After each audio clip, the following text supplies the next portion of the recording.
로마서 9장 1절에서 5절까지 로마서 9장입니다.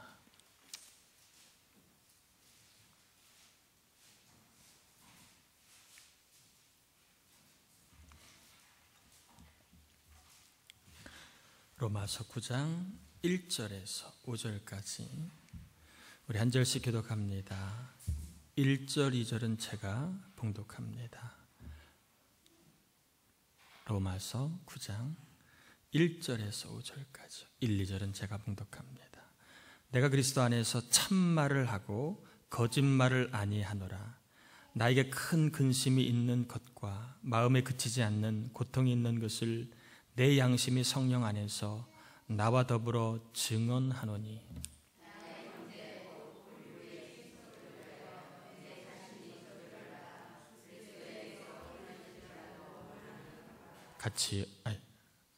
사절은 제가 읽습니다. 그들은 이스라엘 사람이라 그들에게는 양자됨과 영광과 언약들과 율법을 세우신 것과 예배와 약속들이 있고 조상들도 그들의 것이요 육신으로 하면 그리스도가 그들에게서 나셨으니 그는 만물 위에 계셔서 세상의 참 하나님이시니라.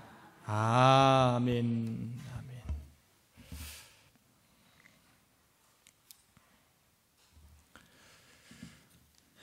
먼저 광고 드리겠습니다. 오늘 목자 모임 있고요. 그리고 여러분 가시다 보면 조그만 작은 박스가 있는데요. 거기에 호두과자가 하나씩 들어 있습니다. 그러니까 조금 여러 개 들었으니까 여러분 그냥 내키는 대로 가져가셔서 호두과자를 가지고 예배 끝나고 집에 가셔서 사랑의 시간, 즐거운 시간을 보내시기 바랍니다. 아멘이지요? 자기 식구수만큼 가져가셔도 될 만큼 있으니까 마치 오늘 적게 나오셨으니까 아주 딱입니다. 딱 그렇게 하시고 또 우리 수민이가 잠깐 휴가 나왔습니다. 제대가 얼마 안 남았는데 무사하게 운전을 잘 할 수 있도록 우리 격려의 박수 한번 치겠습니다.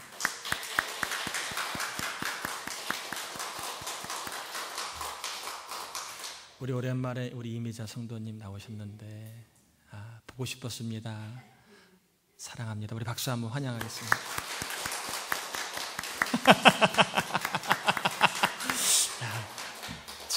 제대로 배우셨네. 야.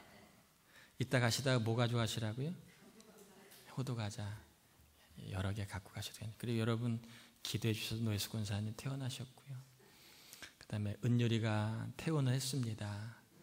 할머니도 좋아하시고 아빠 엄마도 참 좋아하는 것 같습니다. 여러분 끝까지 하나님께서 우리 언니를 강건하게 이렇게 하면 안 들린다고 뭐라 그랬는지도 모르실 텐데 강건하게 튼튼하게 우리 언니가 잘 자라도록 여러분 관심과 기도를 부탁을 드립니다.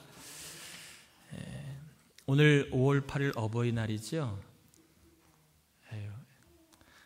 자식들 키우느냐고 고생 많으시지요?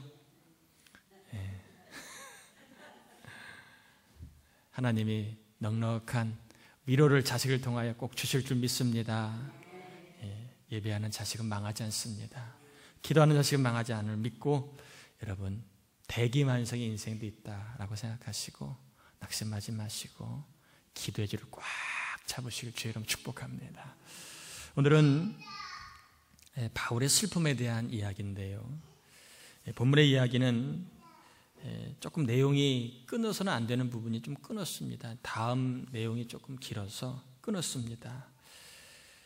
본문의 내용은 유대인들은 아주 정말 예수 믿기에 너무 좋은 조건을 갖고 있는 그러한 사람들이었다라고 소개하는 거예요. 그런데 실상은 그래요, 안 그래요? 안 그랬다는 것입니다. 예수 믿기 너무 좋은 조건이었는데 안 믿었다는 거예요. 그래서 이게 어떻게 된 일인가 사도 바울이 근심하고 슬퍼하고 있는 이야기. 이런 표현이 어떨지 모르겠습니다. 목사 집안에 아이가 있는데 그 아이가 절에 가요. 절에 가. 그러면 목사가 설교를 할 때 기분이 좋아요, 안 좋아요? 설교할 면목이 안 쓰지요. 아니, 네 새끼나 잘 하라고 그러겠지 누가 제 말을 듣겠습니까? 그래요, 안 그래요? 목사 자식이 저기 이슬람교 믿고 있는데 제가 여기서 목회할 수 있겠어요? 나가세요 그러던가 아니면 빨리 개종시켜서 그렇게 하겠죠. 지금 상황이 그런 상황이라는 거예요. 하나님 믿기에 너무 좋은 조건을 갖고 있는 백성이 이스라엘 백성인데 지금 예수님을 믿고 있지 않다. 이것 때문에 너무 속상하다는 거예요. 너무 마음이 아프고 그리고 그 아픔이 고통이 되었다라고 사도 바울이 소개하고 있는 것입니다. 아마 이 고통은 자식을 낳아본 엄마들은 알 거예요. 내 자식인데 이 자식이 말이죠, 분말을 잘 안 들어요. 가지 말아야 될 때가 가고 하지 말아야 할 일을 할 때 부모 마음, 엄마 마음이 얼마나 참 아프겠습니까? 이 자식 낳으려고 얼마나 고생했어요. 이 자식 키우려고 얼마나 수고했으니까. 그런데 이 자식이 엄마 마음을 몰라줍니다. 다른 길을 가요. 그럴 때 엄마가 밥을 먹어도 그게 맛있냐고요. 좋은 데를 가도 그게 마음이 좋을 리가 있냐고요. 지금 바울의 심정이 그렇다는 것입니다. 짧게만 유대인들이 왜 예수 믿기에 좋은 조건을 갖고 있는가 하는 거 8가지가 나와 있는데 8가지 잠깐 한번 보겠습니다. 첫 번째는 유대인들이 예수 믿기에 좋은 조건 중에 하나가 4절에 보면 나와 있죠. 그들에게 뭐가 있다고요? 양자됨. 이 양자라고 하는 것은 구원받은 하나님의 아들을 말하는 게 아니라 이스라엘 민족을 하나님의 아들이라고 일컬었던 구약의 전통을 따라 너희들은 하나님의 아들이라 일컬음을 받은 그러한 민족이 아니냐, 그 얘기를 하고 있는 것입니다. 출애굽기 4장 22절에 보면 너는 바로에게 이르기를 여호와의 말씀에 이스라엘은 내 아들 장자니라 해서 하나님의 하나님의 자녀는 바로 이스라엘이라고 하는 그런 생각을 구약시대 하나님이 주셨다는 거예요. 그 하나님의 사람이 하나님의 말씀이 예수 그리스도를 믿지 않는 수가 있느냐, 이렇게 이야기하고 있는 것입니다. 뭐 더 이상 설명드리지 않아도 되겠죠. 양자됨, 구약시대부터 하나님의 사람, 하나님의 자녀로 너희들이 불려지지 않았느냐. 그런데 너희가 어찌 메시아를 믿지 않을 수 있느냐, 그 얘기를 하고 있는 거예요. 예, 믿음으로 말미암아 의롭게 된 양자를 말하는 게 아니라 그냥 통칭해서 하나님의 사람들이라 불렸던 그 구약의 전통을 의미하는 것입니다. 두 번째로는 뭐가 나와 있지요? 영광이라고 나와 있습니다. 영광은 말 그대로 하나님의 임재, 하나님의 현현을 이야기합니다. 하나님의 존재를 경험하는 것을 영광이라고 얘기합니다. 어떤 분은 영광을 하나님의 능력을 체험하는 것이다, 이게 영광이다, 이렇게 보는 분도 있습니다. 하나님은 이스라엘 백성들에게 하나님의 임재를 때로는 구름 기둥으로, 불 기둥으로, 그리고 때로는 성막을 지을 때에, 그리고 성전을 완성할 때에 하나님 임재의 상징을 보여주셨습니다. 그리고 수없이 많은 그 역사 속에 하나님은 이스라엘 사람들 가운데 내가 여호와 하나님임을 때로는 여러 가지 일들로 말미암아 보여주셨다는 거예요. 그러니까 하나님의 임재를 경험하고도 너희들은 정작 중요한 복음은 믿지 않고 있다. 그럴 수 없다. 너희가 어떻게 하나님의 임재를 알고 있는 너희가 예수를 믿지 않느냐. 어떻게 이렇게 표현하면 좋을까요? 교회를 한 35년을 다녔습니다. 교회를 너무 잘 알아요. 그런데 예수를 믿느냐고 물으니까 나는 교회는 다니지만 예수를 믿지는 않는다고 얘기합니다. 그럴 때 얼마나 교회 다니는 게 얼마나 좋은 것인데, 그 환경 가운데 있으면 복음을 받아들여야 당연한 것인데 그럴 수 없다는 것이 너무 슬픈 이야기지요. 저는 이 영광이라는 단어를 조금 더 강조하려고 합니다. 영광. 여러분, 하나님의 살아계심, 혹은 하나님의 그 실체를 경험하는 게 얼마나 인생의 큰 축복인가를 좀 잠깐만 좀 저의 인생을 통해서 나눠보려고 합니다. 저는 교회를 다녔지만 교회를 통하여서 그리고 제가 예수님을 통하여서 발견하고 깨달은 게 있는데 그게 바로 하나님의 살아계심에 대한 확신이었습니다. 그전까지는 저는 인생에 대해서 고민해보지 않았어요. 내가 어디서 왔는가? 내가 어디로 가야 되는가? 나는 어디서 왔고 내가 죽으면 어디로 가는가에 대한 고민을 해보지 않았습니다. 아니, 할 필요가 없었지요. 사람이 왜 선하게 살아야 되는가? 고민이 없었습니다. 그 고민할 필요가 뭐가 있어요? 적당하게 남에게 폐만 안 끼치고 살면 되는 거 아닌가? 그리고 인생에 대해서 저는 남을 위해 사랑하고 섬기는 것이 얼마나 행복인가를 알지를 못했습니다. 행복은 돈만 있고 내가 소유만 있으면 주어지는 걸로 알았습니다. 그렇게 알고 저는 복음을 믿기 전까지 그렇게 살았어요. 어린 나이지만 행복은 뭐 돈 좀 있고 좋은 대학 나오고 그럼 행복한 거 아닌가, 그런 생각을 갖고 살았습니다. 그리고 남을 섬기는 것에 대한 생각은 아예 해보지 않았습니다. 여러분, 공산주의 국가, 북한에서 할 수 없는 말이 있습니다. 무슨 말인지 아시나요? 북한 사람들이 절대 못하는 말이 있습니다. 그 말이 무슨 말이냐 하면 뭔 말인 것 같아요? 감사합니다는 말을 못해요. 북한 사람들은 감사합니다는 말을 못합니다. 그럴 필요가 없어요. 감사할 이유가 뭐가 있어요? 내가 수고해서 받는 것이고 남들도 수고해서 살아가는 것입니다. 은혜가 무엇인지 모르는 게 북한입니다. 북한에는 감사합니다. 제가 1995년, 6년에 제가 이제 서울에서 교회에서 전도사 생활하는데 강북에 있는, 저희 교회는 강북에 있었는데 간혹 아이들 중에 조금 잘 사는 아이, 강남에서 오는 아이들이 있습니다. 대화를 하는데요, 참 기가 막혀요. 대부분 교회를 다니면 부모님께 감사해야 돼, 어른들께 감사해야 돼, 이걸 가르치잖아요. 근데 이 친구가 전사님 뭐가 감사해요? 왜 감사해요? 그렇게 저한테 묻는 거예요. 야, 이 새끼야, 감사해야지 무슨 소리야 그랬더니 뭐가 감사해요? 왜 감사해요?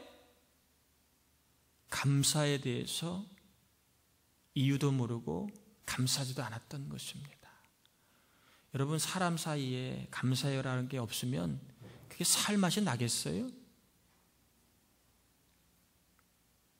살맛 나요?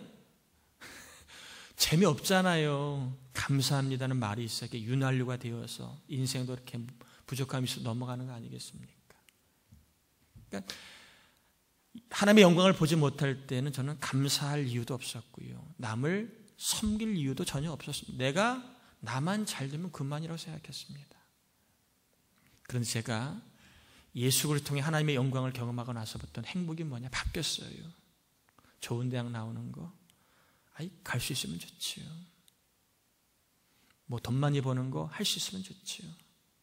그러나 행복은 하나님의 영광을 본 다음엔 행복이 거기에 있지 않음을 알았어요. 남을 섬길 때, 남을 도울 때 행복함을 경험하게 됩니다. 그리고 이기적인 내 모습 볼 때 내가 싫어져요. 내가 왜 이렇게 이기적인가? 남을 섬기지 못하는 내 모습 볼 때 이게 얼마나 추악한 것인가를 발견하고 아주 싫어집니다. 하나님의 영광을 보고 나니까 행복에 대해서 바뀌고 존재에 대해서 바뀌고 인생의 목적에 대해서 바뀌고. 왜? 나는 가야 할 천국이 있고 나에게는 인생 내가 막 사는 게 아니라 내 몫이 있다는 걸 알았습니다. 내가 이 땅에서 채워야 할 나의 몫이 있다는 것을 알았습니다. 내가 섬겨야 할 목이 있고 내가 하나님의 일을 감당해야 할 몫이 있다는 걸 알았습니다. 그 몫을 감당하는 게 행복임을 알았습니다. 단지 먹고 마시고 살아가는 거. 저는요, 죄송합니다, 저는 잡기를 잘 못해요.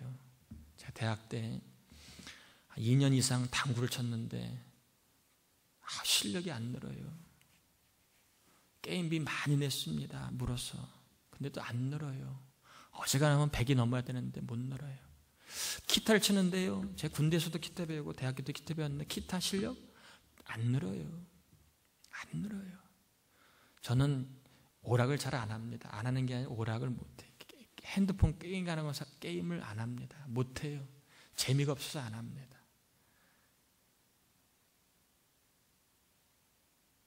이상하게 하나님의 영광을 보고 나서부터 그런데 재미가 없어요. 섬기는 게 재미있고 내가 이 땅에서 하나님의 사람으로 살아가기 위해서 노력하는 게 그게 행복임을 알았습니다. 여러분 어떠신가요? 하나님의 영광을 경험하고 나서 여러분 인생은 어떻게 바뀌셨나요? 어떻게 바뀌셨나요? 제가 조금 우리 교회가 이제 조금 되면 해보고 싶은 일이 몇 가지가 있는데 거의 다 해보고 있는데, 부활주일 날은 병원 치료비를 다 좀 구제하고 싶었고, 성탄절 날은 성찬절 헌금 가지고 구제하고 싶었습니다. 작년에 한 가정당 난방비 지원을 했습니다. 그리고 추수감사절 날은 그거 가지고 장학금 줬습니다. 적지 않은 장학금을 줬습니다. 그리고 김장하는 일을 했습니다. 제가 갖고 있는 생각은 절기마다 좀 섬기는 일을 해보고 싶어요. 제가 하고 싶은 계획이에요. 이제 하나가 남았습니다. 뭐가 남았지? 절기 하나가 남았는데 뭐가 남았지? 맥주 감사가 남았습니다. 맥주 감사 때 이번에 장로님이랑 상의해 보려고 그래요. 상의해서 우리 교회가 좀 힘들어도 시골이나 농어촌에 평생을 목회한 가정의 생활비를 좀 지원하려고 합니다. 저는요, 우리가 조금 우리끼리는 아껴도 그걸 가지고 남을 섬길 수 있는 게 너무 기뻐요. 너무 기쁩니다. 아마 목회하는 동안에 제가 좀 짠돌이 같이 하지요. 여러 가지 부서마다 저는 아끼지 않는 부서가 있는데 애들 교회 학교랑 선교 가는 거 아끼지 않습니다. 그 외에는 가급적인 모든 걸 좀 절약하려고 그래요. 전기도 그렇고. 저도 죄송합니다. 교회에서 웬만한 수리 제가 다 합니다. 사람 안 불러서 합니다. 사람 부르면 5만 원, 10만 원 나갈 거 제 혼자 다 합니다. 사택도 마찬가지예요. 얼마든지 쓰려면 몇백 쓸 수 있어요. 근데 사람 부르지 않고 제가 할 수 있으면 제가 하려고 그래요. 그렇게 해서 남을 섬기는 게 기쁨이기 때문에 그래요. 하나님의 영광을 경험하고 나니까요, 이제 남을 섬기는 게 기뻐요. 여러분 어떠신가요? 어떠신가요? 이처럼 하나님의 영광을 본 이스라엘 사람들이, 그런 사람들이 예수 그리스도를 믿지 않는 것 자체가 이게 참 통탄할 노릇이라는 것입니다. 저는 저와 여러분들이 하나님의 영광을 본다면 분명히 삶의 변화가 있어야 돼요. 예배의 자세도 달라져요. 돈 쓰는 것도 달라져요. 여러분 시간도 달라집니다. 하나님의 영광을 본 사람은 완전히 달라요. 달라요. 그리고 기쁨의 내용이 달라요. 나를 위해 쓰는 것보다 남을 위해 쓰는 것이 얼마나 큰 기쁨인가. 남을 위해 쓰는 게 얼마나 큰 행복인가를 알게 됩니다. 썩을 것에 너무 치중하지 않아요. 적당하게만 도리만 하면 되고, 그리고 주위 사람들한테 처지지 않을 정도로만 하면 됩니다. 너무 비싼 거, 좋은 거 저는 별로 기쁘지 않아요. 그 돈 가지고 아껴 헌금해서 하나님 일에 쓰는 게 저는 기쁩니다. 저는 우리 교회가 하나님의 영광을 본 교회답게 하나님 나라를 준비하는 것이 기쁨이고 남을 섬기는 게 기쁨이고 그 일에 내가 쓰임받는 것을 행복을 알 수 있는 멋진 교회가 되길 주의 이름으로 축복합니다. 아멘이지요? 그래서 우리 부천동산교회 하나님 앞에 설 때, 니네 때문에 참 많은 교회, 참 많은 목회자들이 힘을 얻었다. 니네 교회 때문에 참 많은 사람들이 주의 사랑을 알겠다. 그게 자랑이고 그게 기쁨이 돼야 되지 않겠습니까? 반대로 니네에게 한 게 뭐가 있냐? 맨날 니네끼리 먹고 마시고 뭐하면 니네끼리만 떡 먹고 밥 해먹고 맨날 그렇게 해서 뭐했냐? 그러면 송구하잖아요. 이 시간 하나님 다시 한번 하나님의 영광을 볼 수 있는 눈을 열어주길 바랍니다. 하나님의 영광을 위하여 살아가는 우리 교회와 저 여러분이 깨어있는 신앙이 될 줄 여러분 축복합니다. 세 번째, 언약들이지요. 언약들은 하나님이 아브라함과 언약을 맺었죠. 내가 너희로 하여금 큰 민족을 이루겠다. 그리고 모세를 통하여서 시내산의 언약, 하나님의 백성으로서의 언약을 맺게 되고요.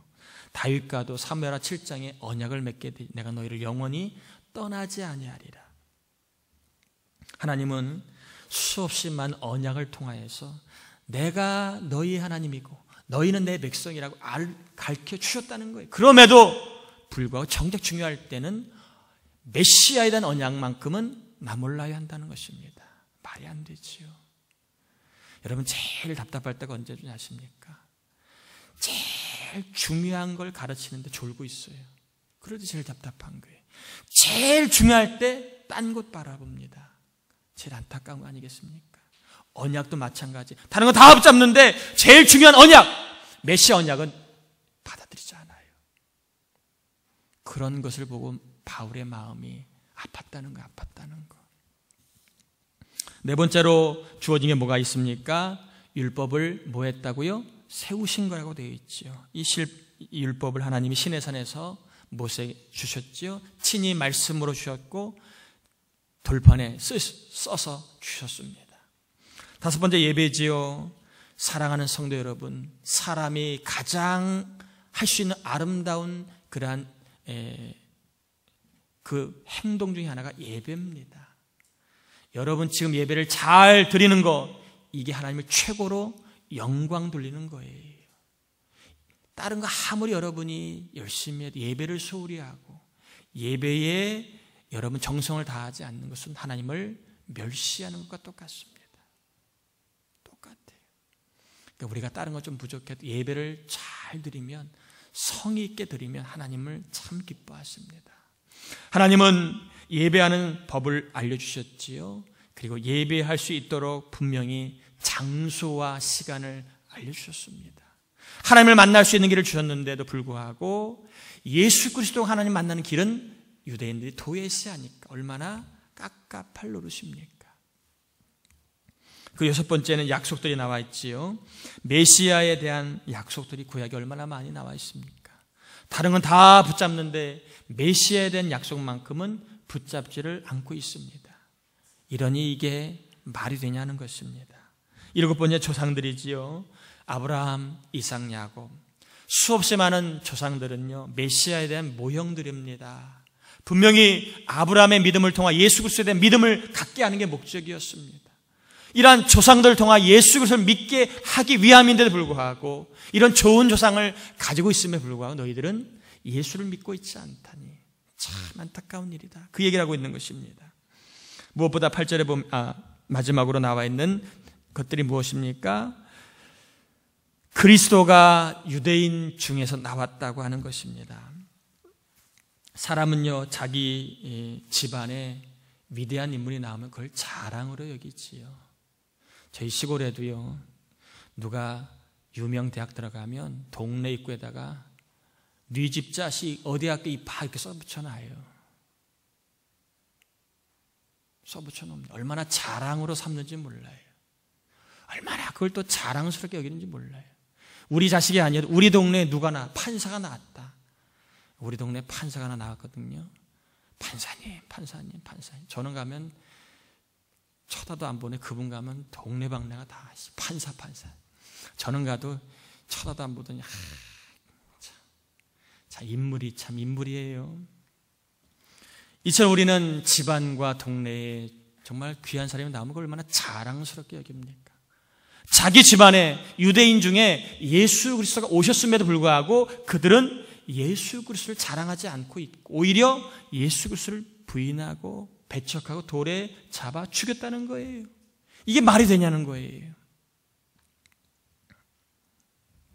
이러한 좋은 여건, 예수를 믿을 수 있는 좋은 여건과 그리고 하나님 예수님 복음을 받아들일 수 있는 좋은 조건을 갖고 있음에도 불구하고 너희들이 어떻게 예수를 부인하고 믿지 않을 수 있느냐? 난 그게 도대체 이해가 안 간다. 너희를 바라보는 내가 화가 난다. 그리고 가슴을 친다. 괴롭다. 아프다. 안 믿을래 안 믿을 수 없는 여건에서 믿지 않는 너희를 보니까 내가 화가 난다.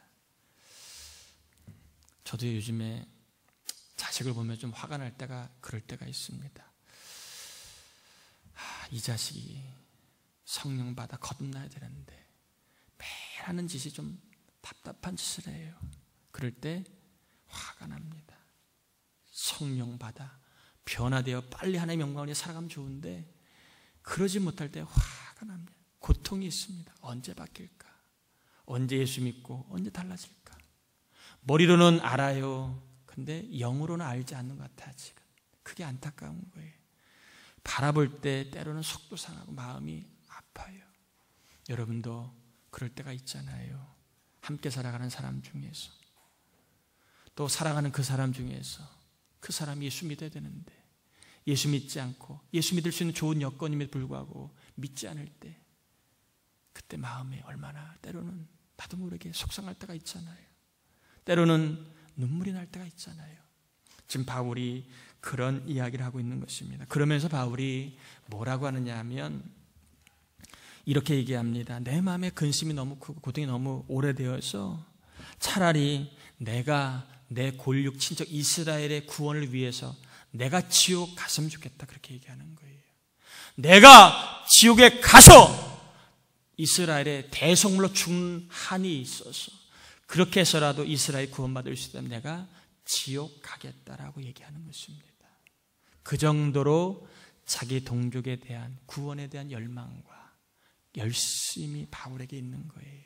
전에 한번 얘기했죠. 개그우먼 이성미 씨가 신앙이 참 글쎄 대면은 안 해봤지만 좋다고 그래요. 자기가 전도하고 싶은데 암 환자들 전도하고 싶은데 자기는 멀쩡하니까 전도가 안 돼요. 마음만 있지 그들의 입장을 몰라주는 거예요. 어느 날 기도하다 그런 기도가 나왔다지요. 하나님, 저에게도 암을 주세요. 제가 암에 걸려 전도하는 게 유익하다고 여기시면 저에게 암을 주세요. 그렇게 기도했다고 그러잖아요. 근데 실제로 유방암에 걸렸잖아요. 그리고 나서 전도할 때 하나님이 얼마나 전도하는데 그 암에 걸린 사람들이 자기의 말을 들어주는지 모른다고 그래요. 우리는 그렇게 배포 있는 기도는 못하겠지. 하나님, 그렇게 해서라도 내가 저 사람 구원받기 원합니다. 그런 기도는 못하지만 바울의 이 구원에 대한 열망, 그 구원에 대한 집중하는 마음, 이 마음 우리가 가져야 된다고 생각합니다. 저와 여러분들 포기하지 말고, 특별히 우리 교회는요 개인 구원도 필요하지, 목장이 연합해 한 사람을 섬겨줌으로 사랑에 감동받아 구원하는 게 목표입니다. 목장마다 다른 데 힘쓰지 마시고 영혼을 꼭 구원하는 힘을 쏟지 않으면 그 힘은 반드시 문제가 생깁니다. 여러분 힘을 가지고 영혼을 살리는 데 써야 됩니다. 그러지 않으면 사람이 많이 모여도 그것은 아픔이고 괴로움이 발생합니다. 여러분 어떤 여건에서도 이 사도 바울의 동족을 구원하기 위한 열망을 좀 배우고, 하나님, 우리도 하나님 앞에 설 때에 구원에 대한 열망을 가졌습니다. 내도 삶이 힘들고 어려웠지만 내가 교회를 통하여 영혼을 구원하는 일에 힘을 쏟았습니다 라고 하는 위로를 받을 수 있도록 여러분 목장마다 다시 한번 모여 예배하는 것 반쪽입니다. 반쪽은 전도하고 선교하는 일입니다. 섬기는 일입니다. 반쪽을 완성하신 말미암아 여러분들 하나님 앞에 설 때에 이 바울의 이 마음을 갖고 살아가셔서 나중에 하나님 앞에 만날 때 잘했다 칭찬받는 삶을 살 수 있도록 이 바울의 마음을 달라고 기도하시기를 바랍니다. 얼마나 구원했느냐, 얼마나 세례 주었느냐, 그거 중요하지 않아요. 문제는 마음의 마음. 내가 구원받지 못한 영혼을 바라볼 때 맹가슴인가, 아니면 나에게 일말에 조금 고통과 아픔이 있는가. 우리가 구원받지 못하는 그분을 위해서 하나님 늘 바울처럼 열망과 열심을 가지고 영혼을 구원하는 일에 힘을 낼 수 있도록 여러분 작은 힘을 모으세요. 부족한 힘을 모으세요. 그 힘을 가지고 꼭 영혼을 구원하는 일에 쏟으세요.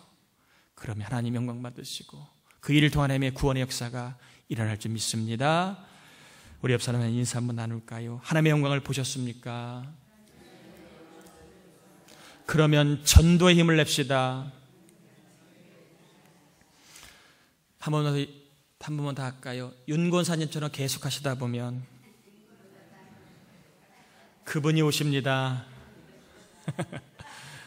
윤권사님 얼마나 한 영혼을 위해서 애를 쓰시는지 몰라요. 여러분 힘을 내세요. 언젠가 여러분 옆에 그분이 오셔서 함께 예배드리는 영광스러운 그날이 올 줄 믿습니다.